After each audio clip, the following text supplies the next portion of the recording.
Yes come in. വരൂ വരൂ വരൂ വരൂ വരൂ, കടന്നു വരൂ. വരൂ വരൂ. അങ്ങനെ ഒരു രോഗിയെ കിട്ടി. ഇന്നത്തെ ദിവസം കൊള്ളാൻ തോന്നുന്നു. അല്ലാ കാത്തു രക്ഷിക്കണേ. വരൂ വരൂ. നമസ്കാരം. നമസ്കാരം. ഡോക്ടർ വൈറസ് അല്ലേ? ക്യാൻസർ. ക്യാൻസർ. ക്യാൻസറോ? ഓ, എന്ത് അനാവശ്യം ഉണ്ടോ ഈ പറയുന്നത്? ക്യാൻസറോ? എന്ത് അനാവശ്യം? ദാണ്ട പുറത്ത് ഇംഗ്ലീഷ് എഴുതി വെച്ചേക്കണ് ഡോക്ടർ ക്യാൻസർ എന്ന്. എടോ, എന്റെ പേര് സി അൻസാർ എന്നാണ്. ഇടയ്ക്കുള്ള കുത്തു മാറ്റവുമായതുകൊണ്ടാണ് എല്ലാരും ഇങ്ങനെ കയറി ക്യാൻസർ എന്ന് വായിക്കുന്നത്. അതൊക്കെ പോട്ടെ, തന്റെ അസുഖം എന്താണ് പറഞ്ഞേ? എനിക്ക് വല്ലാത്ത മറവിയാ. മറവിയോ? എത്ര നാളായി ഇത് തുടങ്ങിയിട്ട്? കൊറേ നാളായി. എന്ത് പറഞ്ഞാലും മറന്നുപോകും. എന്താണ് മറന്നുപോയത് ഇപ്പോ? ഓ, എന്താണ് ഇപ്പൊ മറന്നുപോയതെന്ന്? ഇപ്പോഴോ? ഞാൻ പറഞ്ഞോ? നിങ്ങളൊന്നും പറഞ്ഞില്ലേ? ഇല്ല. അതും ഓർമ്മയില്ലേ നിങ്ങൾക്ക്? കഷ്ടം തന്നെ. അത് പോട്ടെ, നിങ്ങൾ വിവാഹിതനാണോ? ഞാൻ പിന്നെ വിവാഹിതനാ. ശരി, എത്ര കുട്ടികളുണ്ട്? 8 കുട്ടികളുണ്ട്. 8 കുട്ടികളോ? അത് ഭയങ്കര അത്ഭുതമാണല്ലോ. എടോ, ഇന്ത്യയിൽ കുടുംബാസൂത്രണം ഇത്രയും സെറ്റപ്പ് ഉള്ളപ്പോ തനിക്ക് ആ കുടുംബാസൂത്രണം ചെയ്തുകൂടായിരുന്നോ? കുടുംബാസൂത്രണോ? അത് ചെയ്യാൻ വേണ്ടി ഞാൻ പോയതാ. എന്നിട്ട് ഈ ഫ്രീ ആയിട്ട് ബക്കറ്റും സാരിയൊക്കെ കിട്ടുമെന്ന് പറഞ്ഞപ്പോ ഞാനും നമ്മളെ എറണാകുളം ഗവൺമെന്റ് ആശുപത്രിയിൽ പോയിട്ട് കുടുംബാസൂത്രണ മേളയ്ക്ക്. എന്നിട്ട് എന്നെ നേരെ ഓപ്പറേഷൻ തിയേറ്ററിനകത്തോട്ട് കൊണ്ടുപോയി. എന്നിട്ട് അവിടെ വെച്ച് കിടത്തി. എന്നിട്ട് നഴ്സുമാര് പറയുവാ. എന്ത് പറഞ്ഞു? ഒന്നുകൊണ്ടും പേടിക്കണ്ട, ആദ്യമായിട്ടല്ലേ, ഞങ്ങളൊക്കെ കൂടെ ഇല്ലേ എന്ന്. അതൊക്കെ പറയുന്ന അവരുടെ ഒരു കടമയല്ലേ? അവരുടെ കടമയെ കുടുമയെ എനിക്കതൊന്നും അറിഞ്ഞൂടാ. ഞാൻ ഇറങ്ങി ഓട്ടം വെച്ചു കൊടുത്തു. എന്തിനാണോ ഉടങ്ങിയത്? നല്ലൊരു ചാൻസ് കിട്ടിയത് തനിക്ക് അപ്പൊ അങ്ങ് ചെയ്തുകൂടായിരുന്നോ? എന്തോന്ന് ചെയ്യാൻ? ഈ പറഞ്ഞ മാതിരി വാസട്ടമി. അവര് പറഞ്ഞത് എന്റെ അടുത്തല്ല നഴ്സന്മാര്, പിന്നെ എന്നെ ചെയ്യാമെന്ന ഡോക്ടറെ അടുത്താ പറഞ്ഞത്. ഞങ്ങളൊക്കെ കൂടെ ഇല്ലേ, ആദ്യമായിട്ടല്ലേ, ഒന്നും പേടിക്കണ്ട, ധൈര്യമായിട്ട് ചെയ്തോളാം. അതൊക്കെ പോട്ടെ, ഇപ്പൊ തനിക്ക് എന്താ വേറെ അസുഖം ഉള്ളത്? ഇപ്പൊ എനിക്ക് ഒന്നും പറയേണ്ടത്. എനിക്കിപ്പോ ചെവിയേക്കാൻ വയ്യ. എന്റെ വയറ്റിനകത്തൊരു ട്രെയിൻ ഓടിക്കൊണ്ടിരിക്കുക. വയറ്റിനകത്ത് ട്രെയിൻ ഓടുന്നു? ഇത് കാരണം കിടന്നുറങ്ങാൻ നിവർത്തിയില്ല എനിക്ക്. നോക്കട്ടെ. ഇതിനകത്ത് ഒരു ശബ്ദവും കേൾക്കുന്നില്ലല്ലോ. കേൾക്കുന്നുണ്ട്, ശ്രദ്ധിച്ചു നോക്ക്. ഒരു ശബ്ദവും കേൾക്കുന്നില്ലേ? ഇല്ല. അയ്യോ, എന്നാ പിന്നെ ട്രെയിൻ ഏതെങ്കിലും സ്റ്റേഷനിൽ നിർത്തിക്കാണും. എന്തുവാണോ ഈ പറയുന്നത്?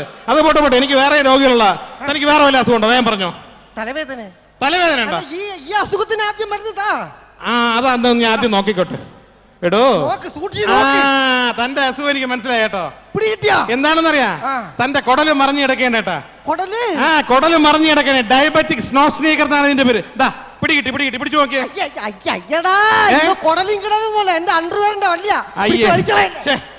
അതുപോലെ താൻ ഇടയ്ക്ക് തലവേദനയുടെ കാര്യം പറഞ്ഞല്ലോ. എന്താ പറഞ്ഞത്? തലവേദന. തനിക്ക് തലവേദന ഉണ്ടോ? ഇതും കൂടെ ഉണ്ട്. പേടിക്കണ്ട, എനിക്കും തലവേദന ഉണ്ട്. തലവേദനയ്ക്ക് പറ്റിയ ഒരു ഓയിന്റ്മെന്റ് എന്റെ അടുത്തുണ്ട്. ഞാൻ പറഞ്ഞുതരാം. എനിക്ക് തലവേദന വരുമ്പോൾ ഞാൻ എന്ത് ചെയ്യുന്നറിയാമോ? നേരെ വീട്ടിൽ പോയിട്ട് ഇളം ചൂടുവെള്ളത്തിൽ ഞാൻ അങ്ങ് കുളിക്കും. എന്നിട്ട് എന്റെ ഭാര്യയുടെ മടിയിൽ ഞാൻ ഇങ്ങനെ കിടക്കും. അപ്പൊ അവൾ ഈ ലേപനം അവളുടെ മൃദുലമായ കൈ കൊണ്ടെടുത്ത് എന്റെ നെറ്റിയിൽ ഇങ്ങനെ തടവും. ഉറങ്ങി എണീക്കുമ്പോഴത്തേക്കും തലവേദന പമ്പ കിടക്കും. വെച്ചോ, വളരെ ഉപകാരം. അപ്പോഴേ ഞാൻ ഇതും കൊണ്ടെങ്കിൽ വീട്ടിൽ പോയി ഇതങ്ങ് കൊടുത്താ മതി. എന്നിട്ട് ഇളം ചൂട് വെള്ളത്തിൽ കുളിക്കും. എന്നിട്ട് മടിയിൽ ഇങ്ങനെ കിടന്നാ മതി. ആ മൃദുലമായ കൈ കൊണ്ട് തടവുമ്പോ തലവേദന പോകും. തലവേദന പമ്പ കിടക്കും. അപ്പൊ ഞാൻ വീട്ടിൽ ചെല്ലുമ്പോ അവിടെ കാണുമോ? ആര് കാണുമോ? മറ്റേ കക്ഷി ആര്? സാറിന്റെ ഭാര്യ. എന്റെ ഭാര്യ? അയ്യോ, ഓരോ പാർട്ടികൾ ഇറങ്ങണ്ട. എന്റെ ഭാര്യ അവന്റെ തലയിൽ തേച്ചു കൊടുക്കണം പോലെ തലവേദന റാസ്കൽ. എനിക്ക് ബെഡിൽ കിടന്ന് പ്രസവിക്കാൻ പറ്റില്ലേ?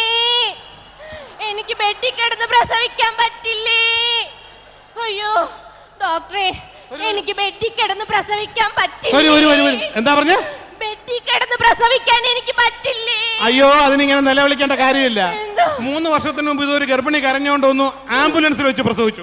എന്നാലും എന്റെ ഡോക്ടറെ, എനിക്ക് ബെഡിൽ കിടന്ന് പ്രസവിക്കാൻ പറ്റില്ലേ? അയ്യോ, നിങ്ങൾ ഇങ്ങനെ കരയാതെ. 2 വർഷത്തിന് മുമ്പ് ഒരു ഗർഭിണി ഇതുപോലെ കരഞ്ഞുകൊണ്ട് വന്നിട്ട് ലിഫ്റ്റിൽ കിടന്ന് പ്രസവിച്ചു. ഓ എന്റെ ഡോക്ടറെ, എനിക്ക് ബെഡിൽ കിടന്ന് പ്രസവിക്കാൻ പറ്റില്ലേ? അയ്യോ, കഴിഞ്ഞ വർഷം ഒരു സ്ത്രീ വന്നു ഗർഭിണിയായിട്ട്. അവര് ലേബർ റൂമിൽ കയറുന്നതിന് മുമ്പ് എന്നെ നടയിൽ കിടന്ന് പ്രസവിച്ചു.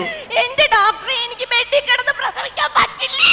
അയ്യോ, കഴിഞ്ഞ 3 വർഷമായിട്ടും ഈ ആംബുലൻസിലും ഈ വരാന്തയിലും ഈ പടിക്കെട്ടിലും പ്രസവിച്ചിരുന്ന സ്ത്രീ ഞാനാടോ? അതുകൊണ്ടാ ചോദിക്കണത്. എനിക്ക് ഇപ്രാവശ്യമെങ്കിലും ബെഡിൽ കിടന്ന് പ്രസവിക്കാൻ പറ്റില്ലേ? പറ്റും. വേഗം പോക്കോ. ബെറ്റി കിടത്തിക്കോ. ഇപ്രാവശ്യമെങ്കിലും ബെറ്റി കിടത്തി പ്രസവിക്കണം. അയ്യോ അല്ലാ, എന്തെല്ലാം പ്രശ്നങ്ങളാണ്. താൻ എവിടത്തെ ഡോക്ടറാണോ? ആരാ? താൻ എവിടുന്നാണ് MBBS എടുത്തത്? എന്ത് പറ്റി? എടോ 6 മാസം മുമ്പ് തന്റെ ഹോസ്പിറ്റലിൽ ഞാൻ വന്നില്ലേ? വന്നു. 6 മാസം മുമ്പ് വന്നല്ലേ? എന്നെ അറിയാലോ. അറിയാം. അപ്പൊ താൻ പറഞ്ഞു എനിക്ക് കുട്ടികൾ ഉണ്ടാവില്ലെന്ന്. ഞാൻ ഇപ്പോഴും പറയുന്നു തനിക്ക് കുട്ടികൾ ഉണ്ടാവില്ല. എടോ എന്നാലേ എന്റെ ഭാര്യ 2 മാസം ഗർഭിണിയാ. ഒരിക്കലും സംഭവിക്കില്ല. എടോ എന്റെ ഭാര്യയുടെ യൂറിയയും ബ്ലഡും ഒക്കെ വേറൊരു ഡോക്ടർ ടേസ്റ്റ് ചെയ്ത് നോക്കിയിട്ട് പറഞ്ഞതാ. ഒരിക്കലും ശരിയാവില്ല. 2 മാസം ഗർഭിണിയാ. ഒരിക്കലും സാധ്യമല്ല ഗർഭിണിയാകാൻ. തന്റെ പ്രാക്ടീസ് നിർത്തും. എന്റെ ഭാര്യ ഗർഭിണിയാ. തന്റെ കണ്ടുപിടുത്തമൊക്കെ തെറ്റിപ്പോയി. ഇല്ല, എന്റെ കണ്ടുപിടുത്തം തെറ്റത്തില്ല. മെഡിക്കൽ സയൻസിന് ഒരിക്കലും തെറ്റു പറ്റത്തില്ല. തനിക്ക് ഒരിക്കലും കുട്ടികൾ ഉണ്ടാവില്ല. ഞാനൊരു സംഭവം പറയാം, ഇയാൾക്ക് ശ്രദ്ധിച്ച് കേൾക്കാമോ? സംഭവം? അതെ.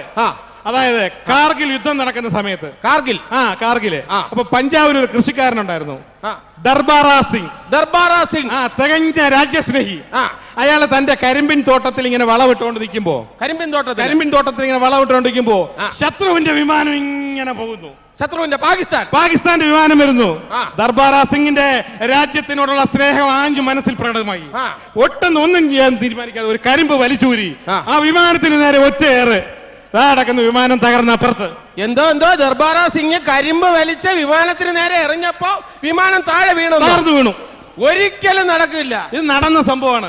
എടോ എന്ത് രാജ്യസ്നേഹമാണെങ്കിലും കരിമ്പ് 10 അടി പോലും പൊങ്ങൂല, എന്നിട്ട് വിമാനം താഴെ വീണെന്നോ? 100% സത്യം. അള്ളാണ് സത്യം. എന്നാലേ ഡോക്ടറെ ഞാൻ പറയട്ടെ, എന്തായിരിക്കും നടന്നിട്ടുണ്ടാവുക അറിയാമോ? എന്തായാലും നടന്നിട്ടുള്ളത്, അതായത് ഈ ദർബാറാ സിംഗ് ഈ കരിമ്പെടുത്ത് വലിച്ചെറിയുന്ന അതേ നിമിഷം തന്നെ നല്ലതുപോലെ വെടിവെക്കാൻ അറിയാവുന്ന വേറെ ഏതെങ്കിലും പട്ടാളക്കാരൻ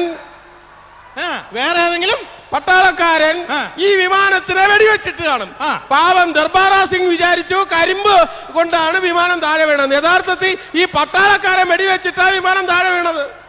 സുഹൃത്തെ, ഇത് തന്നെയാണ് തന്റെ ജീവിതത്തിലും സംഭവിച്ചത്.